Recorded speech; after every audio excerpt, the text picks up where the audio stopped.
"Please, they took my mom," she said. Those 4 words pulled a biker into a hidden world where people are treated as property. To save her, he must fight a war where the weapons are contracts and the most dangerous men wear suits. If you're new here, subscribe and comment your location. Now let's begin. The rain was just starting to fall when Deacon saw her. He was leaving the diner, pulling on his leather gloves. A small figure was huddled under the bus stop awning, soaked and shivering. She was maybe 6 years old. Her name, he would learn, was Lily. She looked right at him, her eyes huge and scared. He was a big man, covered in tattoos, with a patch on his back that made most people look away. But she ran to him. She grabbed the wet leather of his jacket. "Mister, please," she whispered, her voice cracking. "They took my mom." Deacon stopped. He looked around the empty street. "Who took her, kid?" "Men in suits. They said it was time. They put her in a black car. She told me to run to the diner and wait, but you're the only one who came out." Lily started to cry. "Please, you look like you can help." Deacon's mind raced. This wasn't his business. Kids got scared, moms left. But the men in suits part pinged in his brain. It didn't sound like a typical grab by a rival club. That was messy, loud. Suits were different. He sighed, a heavy sound. "Get on." He nodded to his bike. He took her back to the clubhouse, a low-slung warehouse called the Sanctum. The place was busy. His brother, Mark, was at the bar with Paul. They looked up as Deacon walked in, holding a little girl's hand. "I'm not even gonna ask," Mark said, raising an eyebrow. "Her mom's gone, says men in suits took her from their apartment over on Cedar," Deacon said. "Name's Lily." Mercy, who helped run the place, came over. Her tough face softened. "Oh, honey, come with me. Let's get you dry." She led the shivering girl away. Deacon told Mark and Paul what little he knew. "It feels off," he said. "Professional, not our kind of problem." Mark grunted. "But the kid came to you. That makes it our problem. Check it out, quietly." Deacon and Paul rode to the apartment on Cedar. It was a nice building, too nice for the usual drama. The door was unlocked. The place was clean, tidy, too tidy. It looked like someone had packed in a hurry, but carefully, no signs of a struggle. On the fridge was a child's drawing of a woman with red hair, labeled Mommy. Next to it, a business card was held by a magnet. The card was plain white. It said only Axiom Asset Management and a phone number. "Asset management," Paul said, frowning. "What does that mean?" Deacon's phone rang. It was Mercy back at the clubhouse. "Deacon, you need to come back. Lily told me her mom's name. It's Elena." Deacon knew that name. Everyone in the underground knew that name, but no one knew her face. Elena was a ghost, the best money cleaner in the city. She could make $1 million in drug money look like a real estate profit. She was a legend, and she had a daughter. "Elena works for the Bianchi family," Paul whispered. "If they took her." "Bianchi's men don't wear suits. They wear tracksuits," Deacon said. "This is something else." Back at the Sanctum, they gathered. James was there now, and David the lawyer. Lily was asleep on a cot in Mercy's office. "If it's Axiom, you're in deep water," David said, looking at the card. "They're new, corporate. They don't run guns or drugs. They trade in debt. They buy up what people owe to loan sharks, to casinos, to other syndicates, and they enforce the contracts. Legally, half their staff are actual lawyers." "So Elena owed someone money?" Deacon asked.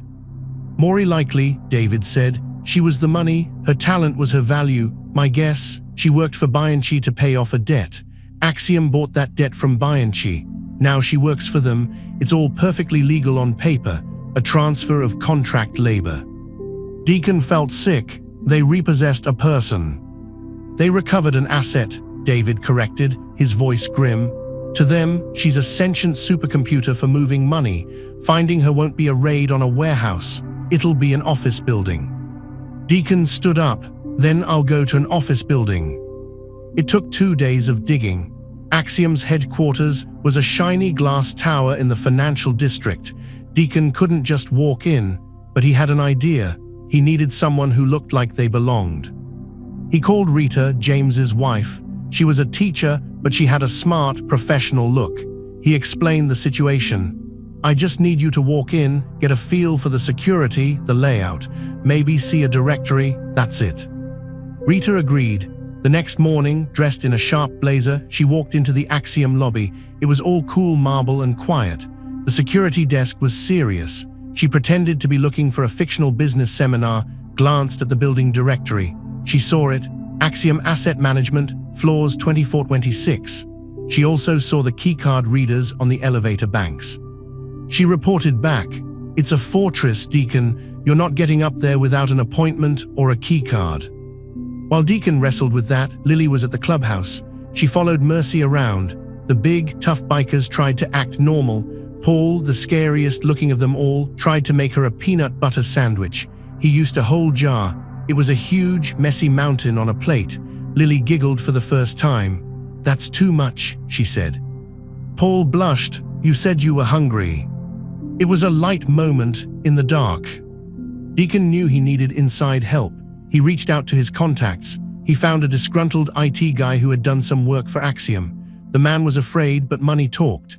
For a large cash payment, he gave Deacon a keycard clone and a floor plan. "The 26th floor," the IT guy said. "That's the secure wing. That's where the special assets work. The doors are bulletproof glass. Inside, it's all open plan, but there are private offices at the back. She'll be there. She'll have guards, not muscle guards. Tech guards, everything is watched." The plan was simple and dangerous. Deacon would go in alone, in a suit he borrowed from David. He would use the cloned keycard to get to the 26th floor. His goal was not to shoot his way out. It was to see Alina, to understand her cage. The next day, Deacon walked into the tower. He felt wrong in the suit. He used the keycard at the elevator. It beeped green. The ride to the 26th floor was silent. The doors opened onto a nightmare. It was a beautiful, quiet, modern office, soft lighting, expensive art, but the windows were sealed shut. The doors at the far end were thick glass, and at every desk, people worked on computers. Their faces were blank. They didn't talk. Security cameras covered every inch. A polite but cold receptionist looked up. "Can I help you, sir?" "I have a meeting with Ms. Alina," Deacon said, using the name the IT guy gave him. The receptionist checked her screen. "I don't see that. Who are you with?" Deacon saw his chance. He saw a name on a nearby office door, "Mr. Sterling." He said, "Sterling sent me for the quarterly review." The receptionist hesitated, then nodded. She pressed a button. The glass door at the back unlocked with a click. "Third office on the left." Deacon walked through the quiet room. He felt everyone's eyes on him, but no one looked up from their screens. He found the office. The door was open.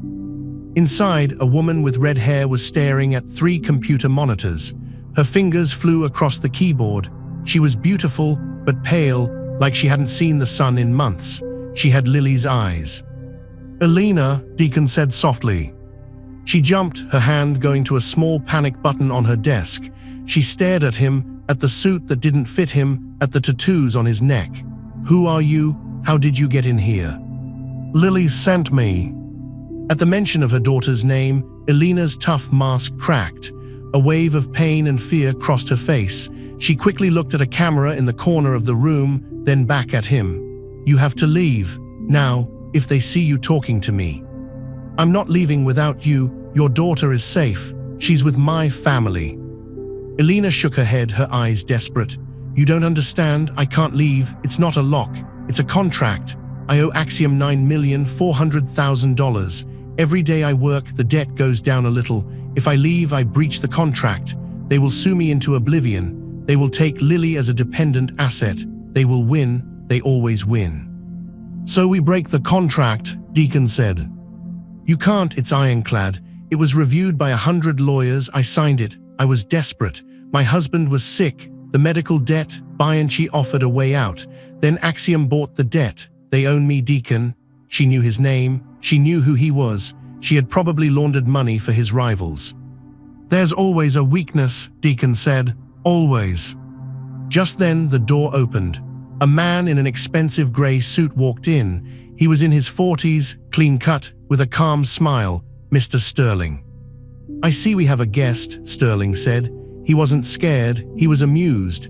"Deacon, right? president of the Sacred Heart Charter. We did a background check the moment you walked in. You're not a client. This is trespass and attempted inducement of breach of contract." Deacon turned, his body tense. "She's coming with me." Sterling laughed. It was a dry, papery sound. "Or what? You'll hit me? Go ahead. The cameras are recording. Assault in a place of business. We'll own your clubhouse by the end of the month. That's how this works. We are the system you outlaws pretend to fight." Deacon saw the trap. Violence here was a gift to them. He clenched his fists. "Leave, Deacon," Elena pleaded, her voice a whisper. "For Lily, just go." Sterling gestured to the door.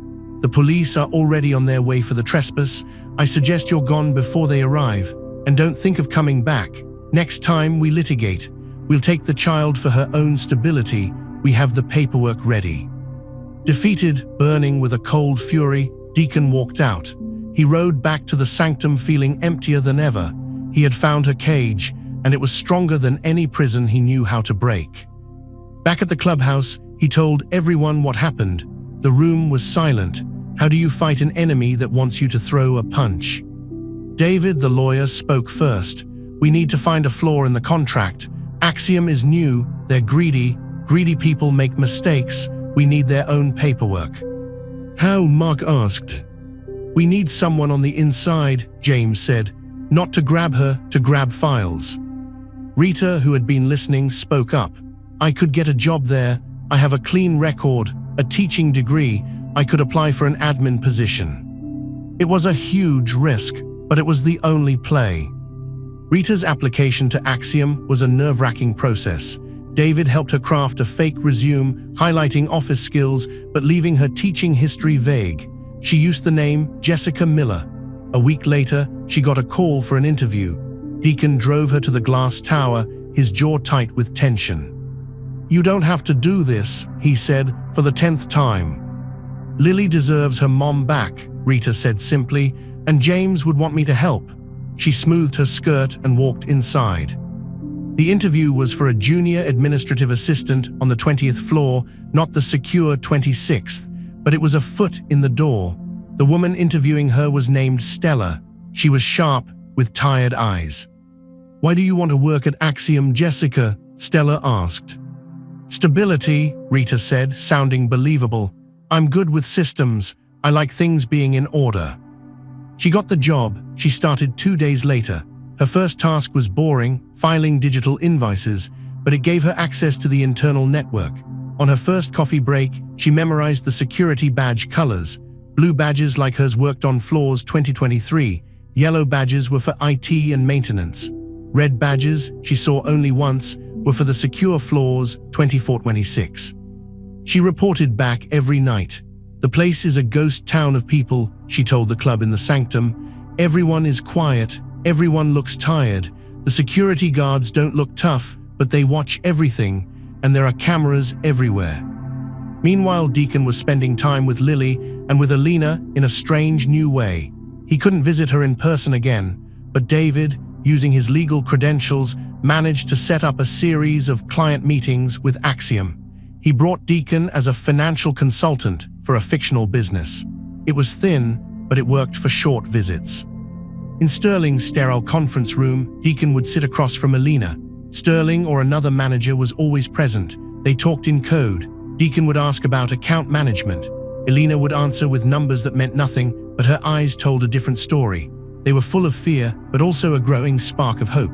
During one meeting, as Sterling stepped out to take a call, Elena quickly slid a note across the table. Deacon palmed it. Outside, he read it. It was a string of numbers. Server access code, backup drive, floor 25, IT storage room, yellow badge only. They needed a yellow badge. Rita couldn't get one. She was blue badge. They needed to get one from a real IT worker. Paul had an idea. He knew a guy who knew a guy.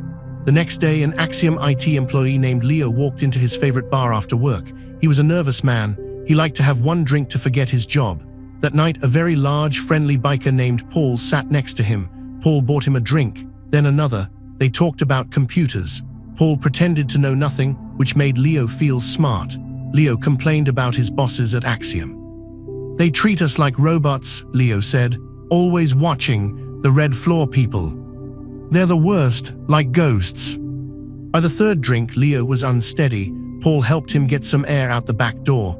In the alley, James was waiting. James was gentle but firm. He didn't threaten Leo. He explained, "We're not going to hurt you. We need to borrow your badge for one night. A woman is being held in there against her will. Her little girl is waiting. We just need to copy some files to prove it." Leo was terrified, but the mention of a little girl made him pause. "Elena," he whispered, "the redhead on 26. I've seen her. She looks so sad." "Yes," James said. Leo, drunk and morally conflicted, finally agreed. For a payment of $5,000 in cash, he would leave his yellow badge in a planter by the back door the next night at exactly 7:15 p.m. when he left work. He would report it lost the next morning. They had one night. The plan was set. Rita would stay late, pretending to work. At 7:30 p.m., she would go to the women's bathroom on the 25th floor, the IT floor. Deacon and James would enter using Leo's badge. They would meet her there. She would take the yellow badge and go to the IT storage room to find the backup drive. Deacon and James would stand watch. The night came. Rita's heart pounded as she took the elevator to 25. The floor was quiet, mostly dark. She waited in the bathroom. At 7:32, the door opened. It was Deacon and James. They looked huge and out of place in their dark clothes. Deacon handed her the yellow badge. "You sure you can do this?" he asked, his voice low. Rita nodded. She put the badge on and walked out, trying to look like she belonged. The hall was empty. She found the storage room. The badge unlocked the door. Inside, it was a maze of shelves with old computers and hard drives. She had the code from Elena's note, B1742. She found the aisle B, shelf 17, there, box 42. It was a plain black box. She opened it. Inside was a single, heavy external hard drive. She grabbed it and put it in her large purse. Just as she turned to leave, she heard voices outside the door. 2 security guards were walking down the hall. "Check the storage room, routine," one said. Rita froze. She looked around. There was no other door. She ducked behind a tall shelf, holding her breath. The door opened. The light flicked on. She could see the shadows of the guards through the shelves. They walked slowly down the main aisle. One of them stopped, just a few feet from her hiding spot. "Smell that," the guard said. "Perfume." Rita's blood went cold. She had worn perfume that morning. The other guard laughed. "You're imagining things, Mike. This place smells like dust and plastic. Come on, let's finish the round." The guards walked out, turning off the light. The door clicked shut. Rita waited a full minute in the dark, shaking. Then she slipped out and hurried back to the bathroom. Deacon and James were there, looking tense. "Got it?" Deacon asked. She held up the purse. They moved fast. They took the stairs down 5 flights to the 20th floor, then used Rita's blue badge to call the elevator. They walked out of the building like nothing was wrong. Back at the sanctum, they hooked the hard drive to a computer. David was there. They searched the files. It was a mess of data, old accounts, backups. Then they found a folder labeled Asset Contracts Active. Inside, a file, Elena M. Debt Equity Agreement. David opened it. They all read it. It was a monster of legal language, but David's eyes scanned it quickly. He pointed to a paragraph. "Here," he said, "Clause 14b, the term of service shall be rendered at a location solely designated by Axiom Management. But look at this amendment at the bottom. It's an addendum, signed later." They read the addendum. It was a modification. It said, "For the duration of Q3 and Q4, services may be rendered from a secondary location subject to same security protocols for client Bianchi convenience." David smiled. It was a cold lawyer smile. Sterling moved her. When Axiom bought her contract from Bianchi 6 months ago, they moved her to their offices. But this addendum allows for a secondary location for Bianchi's convenience. Bianchi doesn't own her contract anymore. Axiom does. By moving her to their primary office and not a secondary location, they might have technically violated their own contract modification. "Might have," Deacon growled. "It's a gray area. But in contract law, gray areas are where cases are won or lost. If we can argue they breached first by not adhering to the location terms, we can challenge the enforceability. It's a thread, a tiny thread. How do we pull it? Mark asked. We don't, David said. We use it as leverage. We force a buyout. The next day, David walked into Axiom alone, asking for Sterling. He was shown into the office. Deacon waited outside in the car, listening through a phone in David's pocket. Mr. Sterling, David said, I represent interested parties in the matter of the asset Alina M. We have reason to believe your enforcement of Contract Clause 14b, specifically regarding the location addendum, is materially deficient. A challenge in court would be messy and public. Axiom's reputation relies on its ironclad legality. A public fight over what looks like a slave contract is bad for business. Sterling's voice was cool. We are fully compliant. The addendum is irrelevant. She is an employee. A court will decide if an employee can be sued for $9 million if she quits, David said. But we're not here to litigate. We are here to make an offer. We will buy her contract for $1. Sterling laughed. Absurd. Hear me out, David said. You bought her debt from Bianchi for what, $2 million? You've had 6 months of her work. She's likely laundered $50 million for you in that time. Your profit is enormous. Keeping her now is about pride, not money. But if we go public with this, with the little girl, with the story, your other assets might get ideas. Your investors might get nervous. Take the dollar, write it off as a minor settlement. You win. You got her best work for cheap. There was a long silence. Then Sterling said, $100,000. $1, David repeated, and we sign a mutual non-disclosure agreement. No one ever hears about this. It disappears. Or we take our thread and start pulling in front of a judge. Your choice. Deacon held his breath. This was the moment. You have a deal, lawyer, Sterling said, his voice tight with anger. Draw up the papers. She walks out when we sign. And your clients stay away from my business forever. Agreed. The signing was set for 2 days later. They would meet at a neutral place, David's law office.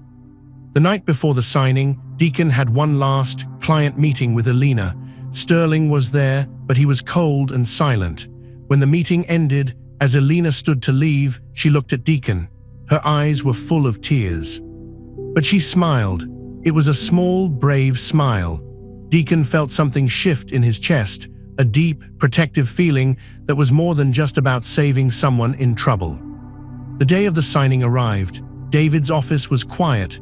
Deacon, Mark, and James waited in the next room. Sterling arrived with 2 other suits. Alina came with them. She looked pale, wearing simple clothes. She carried nothing. The papers were on the table. David explained each one. The contract buyout for $1. The NDA. Alina signed her name with a hand that shook slightly. Sterling signed his with a sharp scratch of the pen. It was done. Sterling stood up. She's your problem now. Remember our agreement. He and his men left without another look. Alina stood in the middle of the room, swaying. She was free. It didn't feel real. Deacon walked out from the other room. She saw him and the dam broke. She started to cry, deep, shaking sobs. He didn't know what to do, so he just opened his arms. She walked into them and buried her face in his chest, holding onto his leather cut like it was a life raft. He held her carefully, feeling her shake. It was a charged, emotional moment, full of relief and the beginning of something new. They took her straight to the sanctum. Mercy had brought Lily from the back room. The little girl saw her mom and screamed, "Mommy!" She ran across the room. Alina dropped to her knees and caught her, squeezing her tight, crying and laughing.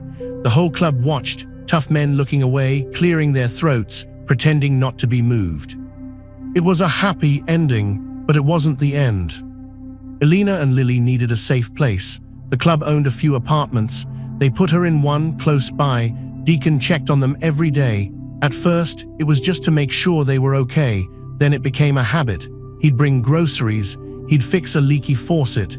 He'd sit on the couch while Lily showed him her drawings. Alina was slowly coming back to life. The color returned to her face. She laughed more. One evening, Deacon was over. Lily was asleep. Alina made coffee. They sat at the small kitchen table. "Thank you," she said, for the 100th time. For everything, for not giving up. You're one of us now, Deacon said. That's what we do. She looked at him, really looked at him. Is that all it is? Club business? Deacon held her gaze. His heart was pounding. No, he said, his voice rough. It's not. He reached across the table and took her hand. Her fingers were slim and soft against his rough, calloused palm. The air between them crackled with a slow, building heat. It was an 18+ tension, full of unspoken promises and the weight of all they'd been through. He saw her breath catch. She turned her hand over, lacing her fingers with his. It was a simple touch, but it felt huge. I'm not a safe man, Elena, he said, repeating the old warning. I'm not looking for safe, she whispered. I'm looking for real. He stood up, pulling her gently to her feet. He cupped her face in his hands and kissed her. It was not a gentle kiss. It was hungry, full of pent-up fear and hope and desire. She kissed him back just as fiercely, her hands gripping his arms. When they finally broke apart, they were both breathing hard. Stay, she whispered. And he did. Life moved on. The club's empire continued. Their businesses, legal and otherwise, ran smoothly. Elena, with her skills, started doing the books for their legitimate businesses, the bike shop, the bar. She did it cleanly, legally, making their money look better than ever. She was an asset, but now she was a willing one, part of the family. James and Rita grew stronger. The undercover job had scared James, but it made him love his wife even more. They talked about having their own kids soon. But Sterling was not a man who forgot. He couldn't break the NDA, but he could make trouble in other ways. He started using his connections to put pressure on the club's legitimate fronts. Health inspections failed suddenly. License renewals were delayed. It was a cold war of paperwork and nuisance. The club had to be smarter. They used Elena's knowledge of the financial world to set up better shields. They fought back with their own lawyers. It was a grind. One night, months later, Deacon and Elena were in her apartment. Lily was at a sleepover at Mercy's. They were on the couch, close. The chemistry between them was always there, a constant low hum. He nuzzled her neck, his hands roaming. She arched into his touch, her fingers in his hair. Clothes began to come off slowly. It was passionate, intense, but filled with a tenderness that was new for Deacon. Afterwards, they lay together in the dark. Sterling won't stop, she said quietly. He'll keep chipping away. I know, Deacon said. We'll handle it. I have an idea, Elena said, but it's risky, and it uses my old skills. Deacon propped himself up on an elbow. What idea? Axiom is clean on the surface, but to move that much money, there has to be a crack, a back door. When I worked there, I saw hints, transactions that were a little too perfect. I think they're laundering for someone even bigger, someone even they're afraid of. If we can find that crack, we can give Sterling a problem so big, he forgets about us. It was a dangerous game, going after Axiom again, but playing defense forever was exhausting. Deacon talked to Mark. The club voted. They decided to support Elena's plan. She would dig from the outside, using her knowledge and the club's network of hackers. It took weeks. Elena worked late into the night on a secure computer. She followed digital trails. She found shell companies. She found money flowing from Axiom to an offshore bank, and then to a numbered company that her gut told her was linked to a brutal Eastern European syndicate. She had found it. Axiom was cleaning money for the Volkov Group, and the Volkov Group did not like attention. Deacon didn't make a threat. He simply had David send a package to Sterling's home. It contained no note, just a printout of the transaction trail Elena had uncovered, with the Volkov company name highlighted in yellow. The message was clear: we know your secret. Back off, or we send this to the Volkovs and tell them you're the leak. The nuisance inspections stopped the next week. The license renewals came through. The Cold War was over. Sterling had gotten the message. The club had won, not with guns, but with information, the very currency Axiom dealt in. At the next club party, there was a real sense of victory. Elena was by Deacon's side, accepted fully. Lily ran around with other kids from the club families. Music played. Paul made his famous, terrible peanut butter sandwiches for everyone. Mark stood to make a toast. He raised his beer. To family, he said. the one you're born with and the one you choose, and to proving that our kind of strength works in any world. Everyone cheered. Later, under the stars, Deacon held Elena close. "You're not an asset anymore," he said. "I know," she smiled. "I'm your accountant." He laughed, a real, deep laugh. Then he kissed her. It was a kiss that held the past and the future, the little girl at the bus stop, the sterile office, the legal fight, the dangerous gamble, and the quiet nights together. It was all in that kiss. The club's empire was secure. Their family was bigger, and they had learned a new rule. Sometimes the most powerful weapon isn't a fist or a gun. Sometimes it's a little girl's courage, a lawyer's words, a mother's love, and a single, unbreakable thread of truth. Thank you for watching. What would you do if a child begged you for help? Could you outsmart an enemy that fights with legal paperwork instead of guns? Subscribe and tell us where you're watching from. Would you have taken the deal for $1?